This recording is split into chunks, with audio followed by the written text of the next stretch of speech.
రేయ్ మేమందరం పేర్లు చెప్పాము, నచ్చిందని చెప్పిందా? నువ్వు పేరు చెప్పగానే నచ్చిందని చెప్పింది, అక్కడే నీ లవ్ వర్కౌట్ అయిందిరా. ఆ సంగతి అలా ఉంచరా, మన ఊరు పేరు అర్హతలు అన్ని చెప్పుకొని పరిచయం చేసుకున్నాం. మనకెవరికైనా షేక్ హ్యాండ్ ఇచ్చిందా? వీడికి మాత్రమే ఇచ్చింది. అప్పుడే వాళ్ళిద్దరు శరీరాల్లోనూ కరెంట్ పాస్ అయిందిరా. రేయ్ నా అనుభవంతో నేను చెప్తున్నాను. నీ అనుభవం ఏంటో మాకు తెలుసు కానీ ఇప్పుడేం చెప్పదలుచుకున్నావు? నువ్వు ఊరుకోరా, వాడు నిజం చెప్పాడు. అందుకనే మన వెంకీ గారిని ఆ అమ్మాయి లవ్ చేస్తుంది. రేయ్ ఇలాగే కాళ్ళు పట్టుకొని కింద పడి తలపగి చస్తావు. నిజం చెప్పడం వల్ల అమ్మాయి లవ్ చేస్తుందా? ఎవడా చెప్పింది మీకు? ఇలా చూడు, ఈ కాలం ఆడపిల్లల దగ్గర బిల్డప్ ఇవ్వాలి, కూలింగ్ గ్లాస్ పెట్టుకొని ఎస్ఓ బుస్సోని ఇంగ్లీష్ లో మాట్లాడాలి, బైకులు అవి మెయింటైన్ చేయాలి, జేబులో డబ్బులు కనిపించేట్టు పెట్టుకోవాలరా. అప్పుడే ఏ అమ్మాయిని పడుతుంది తెలుసుకో. పెద్ద మేధావుల్లో మాట్లాడకండి రా. ఆపుతావా? ప్రేమించడానికి ఒక రూట్ చెప్పండి రా అంటే ఇక్కడ పంచాయతీ పెడతారండి. రేయ్ నేను చెప్తాను రా, మామూలుగా మన ఆంధ్రప్రదేశ్ ని తీసుకుంటే ఏంట్రా ఇండియాలో ఆంధ్రప్రదేశ్ ఉంటా నీకు ఇష్టం లేదా? మన ఆంధ్రానే ఎందుకు తీసుకోవాలి? ముందు విషయం చెప్పరా. నువ్వెందుకు మూల సంఖ్య వచ్చినట్లు అలా బాగుతురా? అవునరా, నాకు మూల సంఖ్య ఏమంటావు? ఇప్పుడు నీతో మాట్లాడాల్సిన అవసరం నాకు లేదు, నేను వాడితో మాట్లాడుతున్నా. అయితే మాట్లాడుకో పోరా.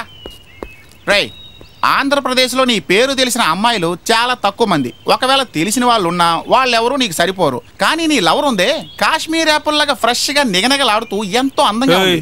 సరే ఆ అమ్మాయి ఎక్స్ప్రెస్ వేగంతో వెళ్ళిపోతుంది, కనీసం నువ్వు ఎలక్ట్రిక్ ట్రైన్ వేగంతోనైనా సరే వెళ్ళి పట్టుకోవడానికి ప్రయత్నించు. అది సరే గానీ నేను లవ్ చేస్తున్నట్టు తనకి ఎలా చెప్పడం? ఆ మాట నన్ను అడుగు, నేను చెప్తాను. ఏంటి నువ్వు చెప్తావా? లవ్ గురించి నీకేం తెలుసు? రే ఎవరిని పట్టుకొని లవ్ గురించి తెలుసా అని అడుగుతున్నావురా? లవ్ లో మీరంతా ఎల్బోట్ గాలరా. ఒక స్టూడెంట్ లవ్ చేయడానికి ఇంత మీటింగా? నన్ను లవ్ చేసింది ఎవరో తెలుసా? ఒక టీచర్, ఒక ప్రొఫెసర్. పసిపిల్లల టీచరా? దాని గురించి నేనే ఫీల్ అవ్వలేదు, నువ్వెందుకు ఫీల్ అవుతావు? నా అంజమ్మ ముందే అంజమ్మ. ఇప్పుడు తెలిసిపోయింది ఆవిడ ప్రీ కేజీ టీచర్ అని. ఏంట్రా ఏంటి? కొంచెం మూసుకో.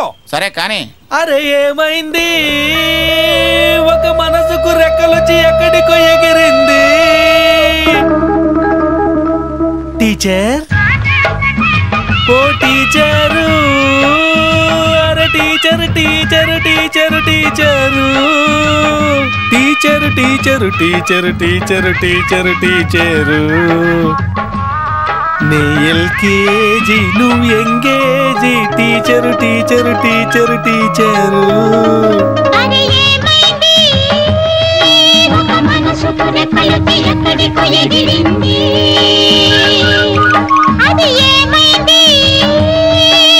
మనిషిని వెతుకుతూ ఇక్కడొచ్చి వాలింది.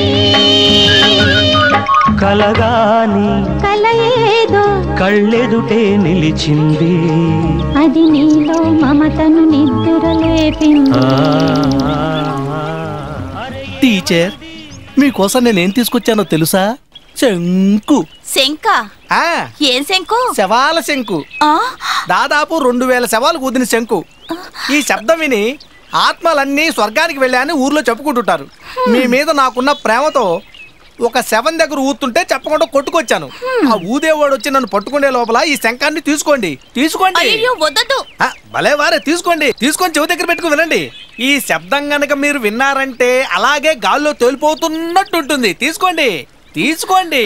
పెట్టుకోండి టీచర్, చెవి దగ్గర పెట్టుకోండి టీచర్. విన్నారా విన్నారా విన్నారా విన్నారా విన్నారా విన్నారా? వింటున్నానయ్యా. అయ్యయ్యో చచ్చావు రోయ్. ఎర్రగా బుర్రగా చెర్రీ పుట్టు లాగుంటేది ఇలా కర్రీగా మారిందేంటి? ఏరా వద్దు వద్దంటున్నా, శంఖంలో బాంబు పెట్టి నన్ను చంపాలని చూస్తావా నిన్ను? అదన్నమాట. నువ్వు చెప్పిన కథలో లాస్ట్ లో ఏదో మిస్ చేసినట్టున్నావే. లూసు వాడేమన్నా టైటానిక్ అని చెప్తున్నాడా? సీరియస్ గా డిస్కస్ చేస్తున్నావు, మొహం పగులుద్ది. వీడు కూడా అదే అంటున్నాడు. ఒకవేళ తెలిసిపోయిందా? నా ప్రేమకు ఒక దారి చూపండి రా. నేను చెప్తాను రా. తిన్నగా పిల్ల దగ్గరికి వెళ్ళి నోట్లో నోరు పెట్టి ఐ లవ్ యూ అని చెప్పాయి. ఐ లవ్ యూ చెప్దాం అంటావు కాదురా, నువ్వు చెప్పాలి.